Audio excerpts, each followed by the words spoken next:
자기주도 학습 문제 5번입니다. 확률 변수 x가 평균이 100 그리고 표준 편차가 20인 정규 분포를 따른다. 이때 x가 30보다 크거나 같을 확률을 구하여라 라고 했습니다. 자, 우리가 지금 이 확률 변수 x는 평균이 100 그리고 표준 편차가 20이기 때문에 표준 정규 분포표를 이용을 할 수가 없습니다. 따라서 평균이 0이고 표준 편차가 1인 표준 정규 분포를 따르도록 만들어줘야 되는데 이 과정을 우리가 표준화라고 했었죠. 그래서 이 Z를 우리가 만들어야 되는데 이것은 공식이 시그마분의 M, x-m이었습니다. 자, 그러면 우리가 주어진 정규 분포에서 m과 시그마 값을 찾아야 될 텐데요. 앞에 있는 게 평균 m이고요. 뒤에 있는 게 표준 편차 시그마입니다. 따라서 z는 20분의 x-100이 되어야 될 거예요. 자, 그러면 주어진 확률 x가 130보다 크거나 같을 확률 이것을 z에 대한 식으로 바꿔야 되니까 일단 양변의 평균 100을 뺍니다.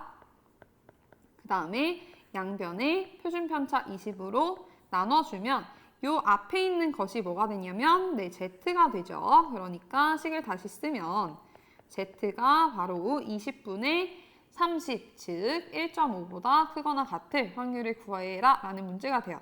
그러면 이것을 우리가 그래프를 그려서 어떤 영역의 확률을 구해야 되는지를 파악을 할게요. 반으로 나누면 0이 되고 1.5부터 이 부분이니까 우리가 이 부분을 구하려면은 바로 표를 읽을 수는 없고 이 절반의 넓이에서 이 앞에 있는 이 부분의 넓이를 빼야 된다라고 했죠. 그러면 이것은 0.5에서 절반의 확률인 0.5에서 0부터 1.5까지의 확률을 빼야 된다라고 했습니다. 표를 읽고 답을 구해주시면 이것은 0.0668이 되겠습니다. 10번 문제입니다. 두 확률 변수 x와 그리고 y가 각각 이러한 정규 분포를 따른다 라고 했습니다. 자, 이때 뭘 물어봤냐면요. x가 12보다 작거나 같을 확률 그리고 y가 k보다 크거나 같을 확률이 같을 때 k 값을 구해라 라고 했습니다. 자, 그러면 우리가 지금 두 개의 확률 변수 다르게 주어졌기 때문에 이것을 하나로 맞춰주는 게 필요해요. 이때 할 수 있는 게 뭐냐면 표준화입니다. 우리는 표준화를 통해서 다른 확률 변수를 같은 것으로 만들어 줄 수가 있게 돼요. 자, 그러면 x를 표준화 시켜 볼게요. 자, z가 시그마 4죠. 시그마 분의 x-m이니까 x-10이 되죠. 그 다음에 y에 대해서 표준화를 하면 여기서 시그마는 4고 평균이 28이니까 4분의 y-28이라고 쓸 수가 있게 됩니다. 자, 그러면 우리가 주어진 요 표준화된 z를 가지고 요 빨간색 표시한 요 부분을 표준화를 시켜볼게요. 자, 그러면은 먼저 x가 12보다 작거나 같을 요 확률을 표준화를 해보면 양변에 10을 빼고 그 다음에 양변에 4로 나눠주면 되겠죠. 그래서 z가 4분의 2, 즉 0.5보다 작거나 같다 이렇게 쓸 수 있게 돼요. 그 다음에 y가 k보다 크거나 같을 확률 이것 또한 표준화를 해보면 28을 양변에 빼고 그 다음에 양변에 4로 나눠주면 되겠죠. 자, 이렇게 했을 때 z가 4분의 k-28보다 클 확률이 됩니다. 그럼 이것을 우리가 한번 그래프 위에 나타내 보도록 하겠습니다. 자, z에 대한 것이니까 평균은 0이죠. 지금 위에 있는 이것을 1번이라고 해보고 이걸 2번이라고 해볼게요. 그럼 1번에 해당되는 영역을 한번 색칠을 해보면 이것은 z가 0.5보다 작거나 같은 영역이니까 이만큼이 되는 거예요. 이만큼이 1번 영역입니다. 자, 그 다음에 2번 영역은요. z가 4분의 k-28보다 클 확률이에요. 그러면 이 검은색 영역이랑 똑같으려면 이 4분의 K-28이 어디 있는지 우리가 생각을 해봐야 되는데 이 그래프는 정규분포 곡선은 대칭입니다. 어디예요? x는 0이에요. 그러니까 지금 검은색으로 색칠한 부분은 이렇게 해서 이 부분과 넓이가 같다라고 얘기를 할 수가 있겠죠. 그리고 이 점선으로 표시한 이 부분에 x값을 읽어주면 정확히 0.5의 대칭인 마이너스 0.5가의 값이 될 겁니다.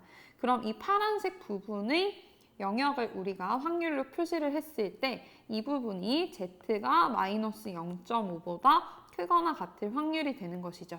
자, 근데 이것이 무엇과 같아지면 되냐면 요 밑에 있는 2번식과 같아지면 되는 겁니다.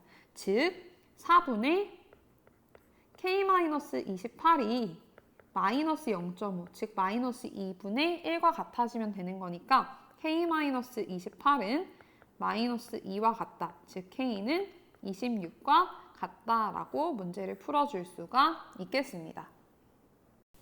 11번 문제입니다. 어느 회사 직원들이 한 달 동안 사용한 휴대전화 음성 통화량이 평균이 150분이고 표준 편차 15분인 정규분포를 따른다 라고 했습니다. 자, 그럼 여기에서 우리가 확률 변수 x를 설정을 해줄 수 있겠죠. 이 휴대전화 음성 통화량 이것이 평균이 150분이고 표준 편차가 15분인 정규분포를 따른다고 했으니까 휴대전화 음성 통화량을 확률 변수 x로 두겠습니다.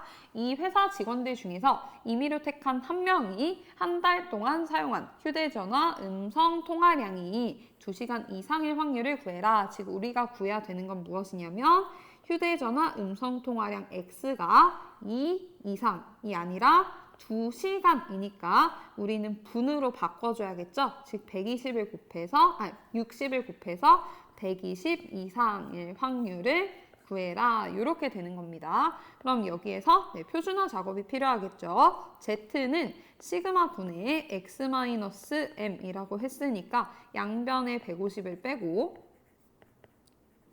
그 다음 양변에 15로 나눠주어서 표준화를 할 수가 있습니다. 그러면 이 앞부분에 있는 것이 Z가 되는 거니까 Z가 15분의 마이너스 30, 즉 마이너스 2보다 크거나 같을 확률을 구해주시면 돼요. 정규분포 곡선을 그리고요. 반으로 나눴을 때 평균 그리고 마이너스 2가 이쯤 있을 텐데 우리가 구해야 되는 영역의 넓이는 이 부분이 되겠죠. 자, 그러면 이것은 요 절반에 해당하는 부분의 확률이 0.5니까 여기 부분만 표에서 읽어주시면 되는데 바로 읽을 수는 없고 이것은 0부터 2까지의 확률과 같다라고 했죠. 따라서 여기에 0.5를 더해주시면 되겠습니다. 답을 구하시면 0.9772가 됩니다. 12번 문제입니다. 확률 변수 x가 이항분포 n,6분의 1을 따른다 라고 했습니다. 그리고 여기에서 x의 기대값, 즉 평균이 30이라고 했을 때 이 확률을 구해라 라고 했습니다. 자, 그럼 우리가 이항분포에서 x의 기대값, 즉 평균을 구하는 공식을 배웠죠. 이것은 np였습니다. 즉 6분의 n이 되겠는데요. 이 값이 30이라고 하였으니 우리는 n값이 6 곱하기 30, 즉 180이라는 것을 알 수 있죠.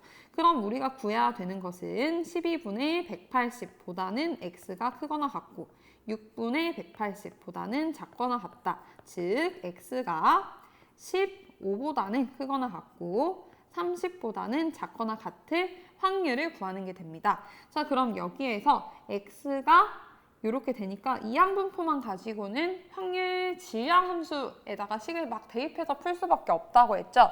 그렇게 풀면은 정말 힘들다고 했습니다. 그래서 우리는 이 이항분포가 과연 정규분포에 근사할 수 있는지를 봐야 돼요. 그래서 NP 값을 확인을 했더니 NP 값이 뭐가 되냐면은 P가 지금 6분의 1이니까 30이 되죠?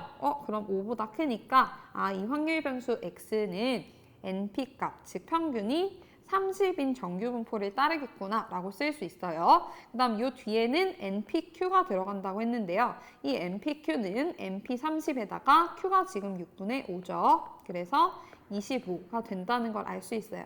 그럼 여기에 우리는 30,25라고 쓰지 않고 30,5의 제곱꼴로 쓰기로 했었죠.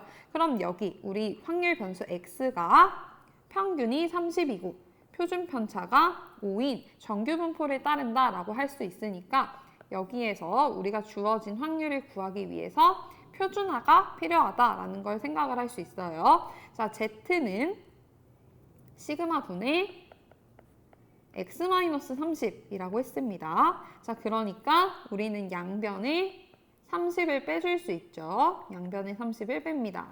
그 다음 양변을 5로 나눠줄 수 있어요. 그렇게 해서 식을 만들게 되면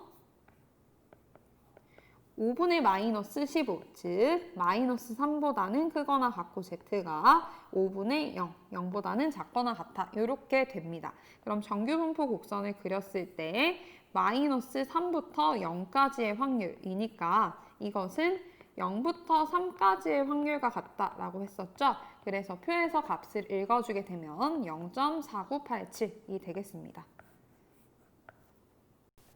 자기주도 학습 문제 15번입니다. 이 문제는 조금 문제가 복잡하니까 차근차근 보도록 할게요.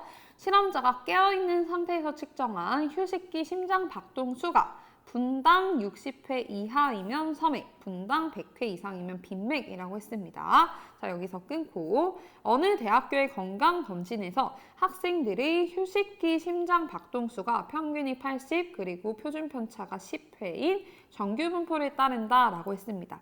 여기에서 한번 끊을게요. 자, 여기에서 얘들아 평균이 80, 표준편차가 10회인 정규분포를 따르는 게 뭐냐면 휴식기 심장 박동수입니다. 따라서 우리가 이것을 확률 변수 x라고 둔다면 확률 변수 x는 평균이 80 그리고 표준 편차가 10회인 정규 분포를 따른다. 이렇게 식을 써줄 수가 있게 되죠. 자, 그 다음에 읽어보겠습니다. 조사 대상 600명 중에서 건강검진 결과 섬액이나 빈맥으로 분류된 학생이 12명 미만일 확률을 구하는 풀이과정과 답을 써라 라고 했습니다. 자, 그러면 우리가 구해야 되는 거는 600명 중에서 섬액이나 빈맥으로 분류된 학생 수가 12명 미만일 확률을 구해야 되는 건데 여기에서 이 학생의 수라고 하니까 이 섬액이나 빈맥으로 분류된 학생의 수 또한 우리가 확률 변수 y로 줄 수가 있겠습니다. 따라서 우리가 최종적으로 구해야 되는 것은 무엇이냐면 이 확률 변수 y가 12 미만일 확률, 이것이 답이 된다라는 것을 알 수 있어요. 자, 그럼 지금 우리가 알고 있는 걸 전부 다 이용을 해볼 텐데요. 우리는 지금 확률 변수 x가 이러한 정규 분포를 따른다는 걸 알지만 확률 변수 y가 어떠한 분포를 따르는지를 모릅니다. 그런데 이것을 잘 보면 600명의 조사 대상 대학생을 조사를 했을 때 섬액이나 빈맥으로 분류된 학생 수가 y니까 섬액이나 빈맥으로 분류가 된다라는 결과 아니면 분류가 되지 않는다는 결과 두 개의 결과값으로 나오게 되는 y는 이항분포를 따를 것이다 라고 생각을 할 수 있게 돼요. 그럼 이 y가 따르는 이항분포를 생각을 해보면 이 학생 한 명 한 명의 섬액이나 빈맥으로 분류가 되고 안 되고 이러한 두 개의 결과를 가지니까 한 명한테 검사를 하는 한 번의 시행을 한 명한테 검사를 하는 것이 한 번의 시행이라고 한다면 600명은 우리는 총 600번의 시행을 한 것이다 라고 얘기를 할 수가 있게 돼요. 따라서 이 이항 분포를 600, 이렇게 쓸 수 있게 되고요. 이 뒤에 들어가는 이 확률은 뭐라고 쓸 수 있냐면 일단 P라고 쓰겠습니다. 이 확률 P는 섬액이나 빈맥으로 분류될 확률이라고 얘기를 할 수가 있게 돼요. 자, 그럼 우리는 이 섬액이나 빈맥으로 분류될 확률을 먼저 구해보는 것이 중요하겠죠. 그렇게 해서 다시 빨간색 부분으로 넘어오도록 하겠습니다. 자, 휴식기 심장 박동수 X가 60회 이하이면 섬액, 60회 이하이면 섬액, 그리고 100회 이상이면 빈맥이라고 했습니다. 그럼 우리는 두 개의 확률을 더했을 때 섬액이나 빈맥으로 분류될 확률이구나 라고 생각을 할 수 있겠죠. 그럼 이 값을 계산을 해봅시다. 지금 확률 변수 x에 대해서 주어져 있으니까 표를 사용하려면 표준화를 해야겠죠. 따라서 양변의 평균 80을 빼줍니다. 그 다음에 표준 편차 10으로 나눠줘요. 그럼 표준화가 하나가 됐죠. 뒤에 것도 표준화를 해주겠습니다. 양변의 80, 평균 80을 빼시고요. 표준 편차 10으로 나눠줘요. 이렇게 식이 돼요. 그럼 여기에서 이 부분이 z가 되는 거죠. z. 그래서 z가 10분의 마이너스 20, 즉 마이너스 2보다 작거나 같고 그 다음 z가 10분의 20, 즉 2보다 크거나 같을 확률이 되겠습니다. 곡선을 한번 그려볼게요. 곡선을 그리게 되면 평균이 0일 때 마이너스 2보다 작거나 같고 2보다 크거나 같은 영역의 확률을 구해야 되는 거니까 우리는 전체 1에서 0부터 2까지의 확률 2개를 빼주면 된다라는 것을 알 수 있죠. 그래서 계산을 해보시면 0.04가 된다는 걸 알 수 있습니다. 왜냐하면 문제에서 0부터 2까지의 확률을 0.48으로 줬거든요. 자, 그러면 우리가 지금 P값이 바로 0.04가 된다라는 것을 알게 되었습니다. 그러면 이제 뒤에 파란색 부분으로 넘어갑시다. 아까 전에 우리가 확률 변수 y를 점액이나 빈맥으로 분류된 학생 수라고 했으니까 이 y는 600,0.04라는 이항분포를 따르게 됩니다. 여기에서 우리가 np 값을 구해보면 지금 600이 n이고 p가 0.04니까 np는 600 곱하기 0.04 해서 이렇게 하면은 24가 되고 이것은 5보다 충분히 크니까 확률 변수 y는 평균이 24인 정규 분포를 따르겠구나 라고 유추를 할 수가 있게 됩니다. 그 다음 뒤에 표준 편차의 제곱 이 부분을 우리가 찾게 되면 뒤에는 NPQ가 들어간다고 했죠. 따라서 NPQ 이것은 지금 24의 Q인 0.96을 곱하게 되는 것인데 이 0.96을 분모로 그러니까 분수꼴로 바꿔보면 100분의 96이 돼요. 근데 우리는 이것을 웬만하면 제곱꼴로 바꾸고 싶으니까 96을 24와 4로 쪼개겠습니다. 그러면 100분의 24 곱하기 4가 되는데 4는 또 2의 제곱이죠. 그러니까 여기에서 100분의 24의 제곱 곱하기 2의 제곱이 돼요. 근데 100은 또 10의 제곱이니까 이것은 10분의 24 곱하기 2, 즉 48의 제곱꼴로 만들 수가 있습니다. 따라서 NPQ 자리에 10분의 48, 즉 4.8의 제곱 이렇게 넣어주시면 되겠죠.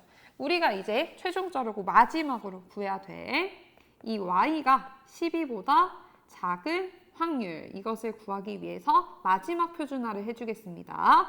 자, y가 이러한 정규 분포를 따르니까 여기에서 평균 m은 24, 시그마는 4.8이에요. 그래서 양변이 24를 빼고 그 다음 표준 편차인 4.8로 나눠주게 됩니다. 그러면 z가 4.8분의 마이너스 12보다 작거나 같다. 이 계산을 해주시게 되면 z가 마이너스 2.5보다는 작거나 같다. 이렇게 됩니다. 자, 그러면 마지막 곡선을 정규분포 곡선을 그려보면 마이너스 2.5보다 작을 이 확률을 구하려면 0.5에서 0부터 2.5까지의 확률을 빼야 되는 것이죠. 따라서 우리가 이것을 계산을 해보면 문제에서 2.5까지의 확률이 0.49라고 했으니까 0.5에서 0.49를 빼서 0.01이라는 답을 얻을 수 있게 됩니다.